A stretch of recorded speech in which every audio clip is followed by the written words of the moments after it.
I'm Abigail from Good Morning Bagel. In recent years, Singapore has seen a hike in establishing more preschools and education centres, as well as enhancing the qualities of early childhood teachers. The government has also expressed strong interest in strengthening the early childhood sector with structured long-term plans which include doubling its annual investment, as mentioned by PM Lee in the 2017 National Day rally speech. However, despite the initiatives, the social stigma that preschool educators are deemed as babysitters instead of professionals still persists among the public. Are the supports given by the government and management truly sufficient to draw more appreciation towards the efforts put in by the early childhood teachers? Good Morning Bagel will look into 3 sources who will provide us with more insights on these issues. Let's hear some opinions about preschool teachers as professional educators. That's the thing. I really do regard them as professional educators because this is where the children start school. And if the children, as preschoolers, start to hate school, dread going to school because maybe their teachers are not treating them nicely, then they're going to bring this on into their later lives as well. And I really don't think that that's going to be great for their mental health, even their physical well-being. Because in the school, right, we are mainly seen as we are just teaching and taking care of the children of their routine, right? But at the back end, we also have like planning and like the writing of the lesson plans to do, and these are the things that most people, like parents, or they don't really see. I mean, there are also times that teachers, parents, they don't appreciate you. Like for example, my principal, she will, because she knows the industry better, right? So she will be very supportive, and she knows how to, she appreciates our effort, in the sense that when we do extra work and all, she knows. Some parents, they don't even look at you, they don't smile at you, they just treat you like, oh, you're just my child's nanny. Some parents, they really appreciate you, like, when you plan an interesting lesson. Sometimes they will text me personally and say, oh, this is a very fun activity, thank you for taking care of our children, thank you for letting them to have an interesting like way of learning, instead of like the boring and the dull way. So their thanks, and the way they thank you, and even on Teachers Day, they just wish you happy Teachers Day, to know that that your effort is there. That is already enough for us. Even as some preschool teachers face recognition for their efforts, there are many others who are taken for granted instead. With much work done behind the scenes, coupled with low pay, how has the turnover rate been in this industry? There is definitely high turnover rate in our industry, because, right, of the amount of back end work we have to do, and maybe not enough appreciation. So more often than not, is the pay wise that's comparable, that is the main reason why teachers leave. I know in terms of the whole industry, the movement has been quite great, especially with the rapid expansion due to MKs, the MOE kindergartens. So experienced teachers are very much sought after now. So it's really the teachers' market. So technically, whoever can pay more will get the manpower. So over here, I'm still good, but other places, I know turnover rate is pretty fast. Maybe like 1 year or every 1.5 year. Yeah.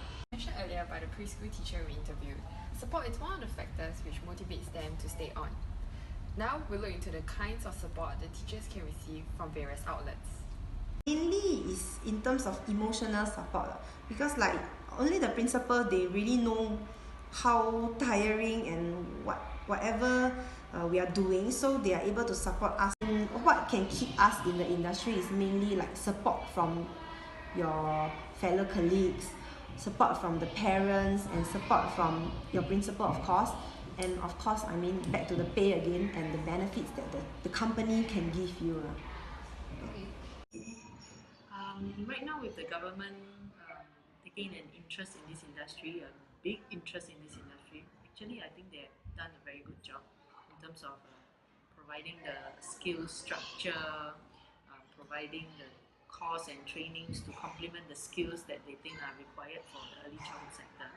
Maybe in future when it comes to really looking at the quality of the trainings that are really implemented, getting professionals in the early childhood industry to run these programs in terms of running the training programs, then that will be more useful to an early childhood educator. The ideas that they come up with might apply, but sometimes it might not be practical in our real setting.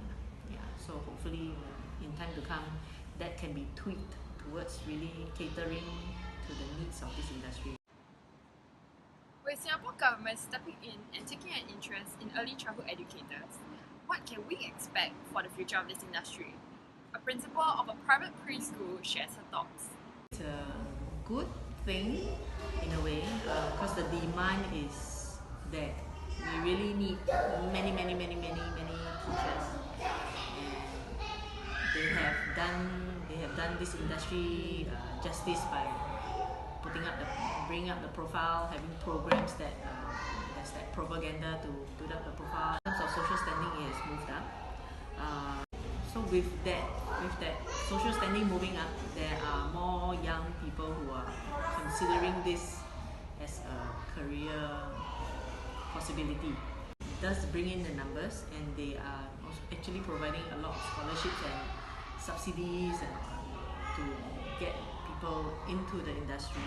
But on the ground, our concern is whether young people do know what they are in for.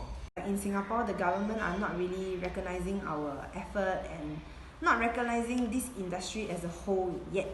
I mean, yes, they are trying, but I think it's slowly, the industry is rising, but it's slowly. So most of us are actually working because we only have passion. Yeah, but like in terms of pay-wise, then I think many people might also want to leave the industry because of that, because they are not getting paid enough to do, to sustain their passion.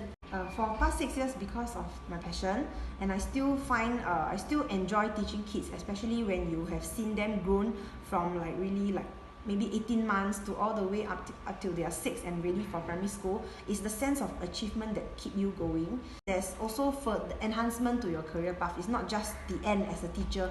You can go up to mentor, senior teacher and vice principal, or if you don't like to do the management wise, right, there are other paths like the curriculum side where you can go and be a curriculum specialist. So I would say safely for the next 5 to maybe 10 years, I will still be in this industry. As mentioned by our sources, the current initiatives taken by Singapore's government has indeed managed to improve the social profile of early childhood teachers to a certain extent. However, apart from remuneration, we see that society's recognition is equally important. Working towards the future, an expert has also expressed the need to improve the quality of professional training in terms of its relevance to fit the growing industry's needs. The passion of early childhood teachers to educate Singapore's future generations is admirable and deserving of more support from our society. Perhaps one day, these educators may be respected as true professionals and not be disregarded for their efforts. This is reporter Abigail from Good Morning Bagel signing off.